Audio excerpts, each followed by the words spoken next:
Et il est en studio, parmi nous, comme tous les lundis matins, Simon Moss, rédacteur en chef, fondateur du média Immédiat Plus. Bonjour Simon. Bonjour Ilana et bonjour à vous chers auditeurs. Vous êtes ravis de me retrouver, je l'espère. Évidemment.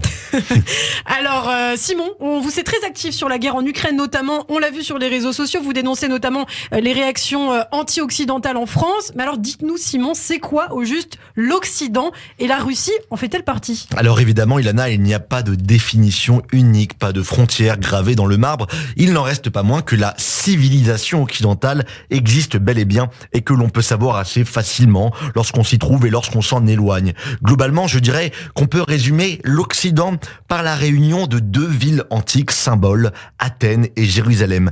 Athènes d'une part, symbole de la raison helléniste, de la logique, la recherche critique de la vérité, du culte démocratique et de l'émancipation individuelle. De l'autre, il y a Jérusalem, cité lumineuse d'où jaillit la révolution morale qu'incarna il y a 3000 ans le judaïsme et que son prolongement, le christianisme, a permis de diffuser à travers le monde. Une révolution basée sur un Dieu unique et bon, exigeant de l'homme un comportement éthique, une quête immodérée de la justice, une sanctification de la vie et une lutte éternelle contre la servitude et le confort des idoles. En somme, l'Occident, c'est le système gréco-romain imprégné des valeurs judéo-chrétiennes. Au fil des siècles, cette synthèse se renforce tantôt par la créativité unique des artistes italiens de la Renaissance, tantôt par le génie politique de la France des Lumières et plus tard par l'ingéniosité libre et fougueuse d'une Amérique conquérante.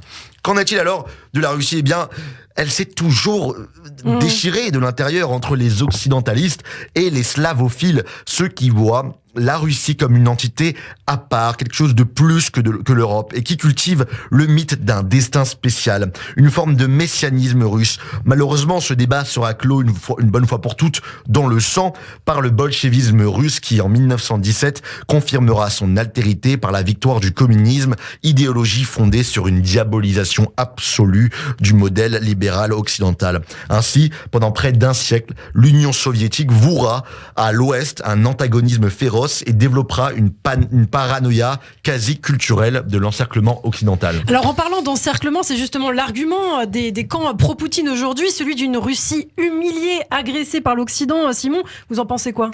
L'histoire récente donne complètement tort à Poutine. Je dirais même que c'est l'erreur que l'on a soigneusement, nous occidentaux, évité de répéter, celle du diktat de Versailles. Ces sanctions humiliantes que la France infligea à l'Allemagne au sortir de la Première Guerre mondiale et qui servira plus tard de combustible à la montée du nazisme. Démilitarisation de la Rhénanie, désintégration de l'armée allemande, réparation de guerres faramineuses. En 1918, l'Allemagne s'est retrouvée humiliée sur la place publique. L'Europe en paya le prix. Lourd 20 ans plus tard, quand l'URSS s'est effondrée en 1991, les États-Unis ont eux décidé d'intégrer la Russie au Front monétaire international pour faciliter l'intégration russe à l'économie mondiale. L'OTAN que Poutine aborde a lui attendu 6 ans avant de s'élargir en Europe centrale, précisément pour ne pas brusquer l'orgueil déjà bien abîmé de Moscou. Mieux encore, les Américains sont même allés jusqu'à convaincre la jeune Ukraine d'abandonner en 1994 ses armes nucléaires et de les rendre à la Russie. Excusez-moi, mais en matière d'humiliation, l'ours russe s'en sort plutôt bien. Ce qui a changé, c'est l'avènement de Vladimir Poutine au pouvoir, l'ancien espion du KGB qui marqué à vie par l'impuissance de ses chefs devant la chute de leur propre empire, s'est toujours promis de prendre sa revanche historique sur l'Occident. En 2000, il rompt avec la politique pro-américaine de son prédécesseur Boris Eltsine et entame un long projet de refondation hégémonique avec comme trame de fond la supériorité russe retrouvée contre son ennemi historique, l'Occident.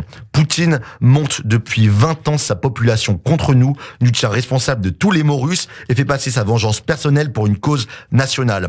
Mais que ce soit dit, l'Occident n'a pas humilié les Russes. Si humiliation il y a, c'est celle d'une défaite cuisante que les victimes de l'Union soviétique ont fini par infliger à ses bourreaux, que Poutine ravale sa fierté soviétique. Ce n'est ni à nous, ni aux Ukrainiens, ni même aux civils russes d'en faire les frais. Le masochisme, ça suffit. Eh bien, c'était votre point de vue. Simon Moss, une chronique à retrouver en podcast sur notre site internet radioj.fr, également en vidéo sur notre page YouTube. Vous pouvez bien sûr donner aussi votre opinion. N'hésitez pas. Merci Simon. Merci à vous. Et à la semaine prochaine.